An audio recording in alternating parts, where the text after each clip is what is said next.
What's up, everybody? Today is a special day, the day that this video is dropping. 1 year ago today, I dropped my first ever movie review, which was for John Wick Chapter 3 Parabellum. And I thought it'd be fun to go back and watch it and see how much has changed since. So, let's get into it. I'm going to use headphones so I don't mess up the audio of me talking. So, my hair is probably going to get messed up, just letting you know right now. I was watching this movie like, ooh. There's definitely some brutal stuff in this one. Okay, right off the bat, I try to do like a funny intro thing, and this is like my first time really talking on camera, so of course I was like really awkward with it.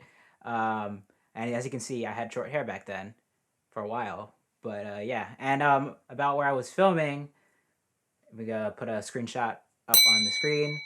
This was upstairs, like in our living room.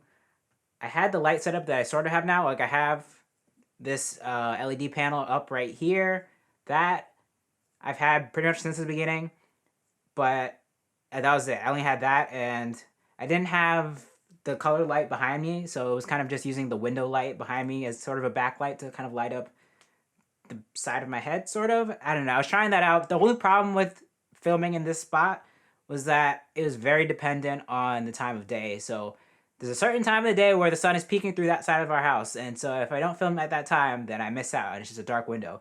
If you go and watch my Booksmart review right after this one, you see that immediately, because like the intro, you saw a little bit of light, and then I had to stop filming and then film again later in the day, so there was like no light coming out of that window, and it was really dark. But anyways, back to it. Keanu Reeves returns in the third installment of the John Wick franchise. So far, this series has had 2 solid entries. This time, John is in a race against the clock to find safety after there's a $14 million bounty put on his head, and now he's on the run from the whole Assassin Underground.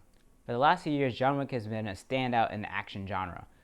Not only are the fights brutal, but they're also well choreographed and very gruesome. So, what worked? As always, one of the strongest points of this franchise. So, as you can see, there's gonna be a lot of weird cuts here.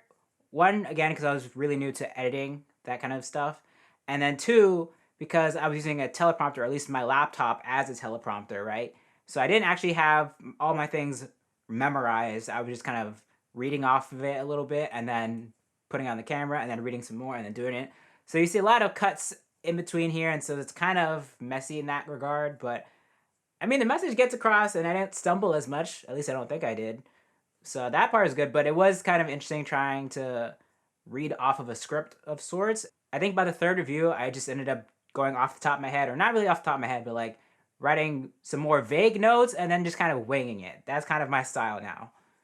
The action. I think that the fight scenes, again, were well choreographed, look very brutal, but also they added a lot of creativity and found new ways to spice up the action. So not only are you seeing gunfights, but you're also seeing people with swords, you're seeing people using objects around them, you're seeing also a lot of hand-to-hand combat. So it does still feel fresh, even though it's the third installment of the movie. Another cool thing about the action in this movie is that John Wick isn't the only one that gets to have fun. You get a lot more people in the mix showing off their moves, and you even get to see the dogs fight, which was pretty cool. Another great thing about the fight scenes in this movie is that they're very easy to follow. Nowadays in... Alright, one thing I'm kind of noticing right now is that it's like slightly out of focus, and that's something I probably wouldn't have noticed back then. At the time, I was using manual focus with my, it's not here, but my Sigma 17 to 50. And so I was kind of just eyeballing it, trying to get the distance right, but as you can see, I didn't always nail it. Now I have a camera with actual good autofocus, so I don't have to rely on manual as much. Hollywood, sometimes you tend to see too many cuts. The biggest example that you usually see is Liam Neeson in Taken trying to jump over a fence, where you see every single aspect and it cut to like 10 different cameras. But this movie, which it does very smartly, all right, let's skip ahead to the verdict. To a minimum, it was just a little more focused. I also wish some actors got more to do in this movie. For example, Jason Montezukis, who we've seen in Brooklyn Nine-Nine and The Good Place. Another thing I'm noticing here is that towards the beginning, I think I really sucked at pronouncing actors' names correctly. And I'm a little bit better at it now. I mean, you could be the judge. But here, I don't know how I messed up his name, Jason Montezukis, because there's not an extra letter between the T and the Z. So I don't know why, but there's just something weird I've noticed.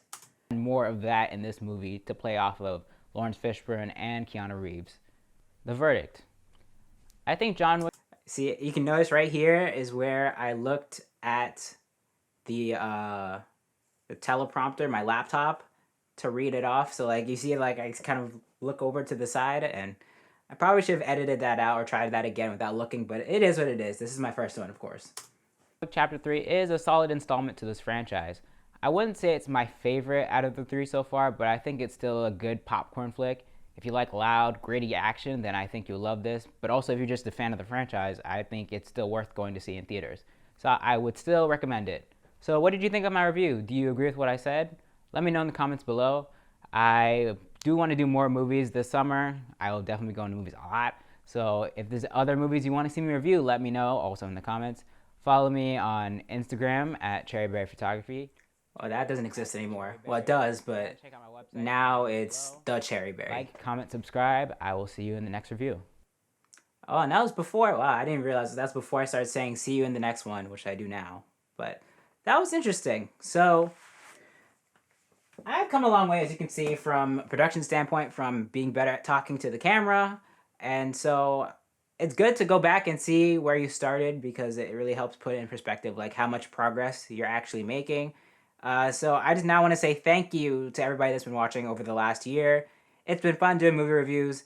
It's been a little harder recently because, you know, the movie theaters are closed, but I'm still finding ways to come up with stuff to talk about. So thank you for liking. Thank you for sharing videos. Thank you for subscribing. If you haven't subscribed yet and you watch my videos, please do. It helps me out. Also, like videos, share them so more people can see them. Thank you so much to everybody that's been supporting me up to this point. I hope to continue to bring you all great reviews of movies and shows, and maybe we'll think of some more things as time goes on. But for now, I'm just going to stick to movies and shows. Thank you so much for watching. Hope you enjoyed this. See you in the next one.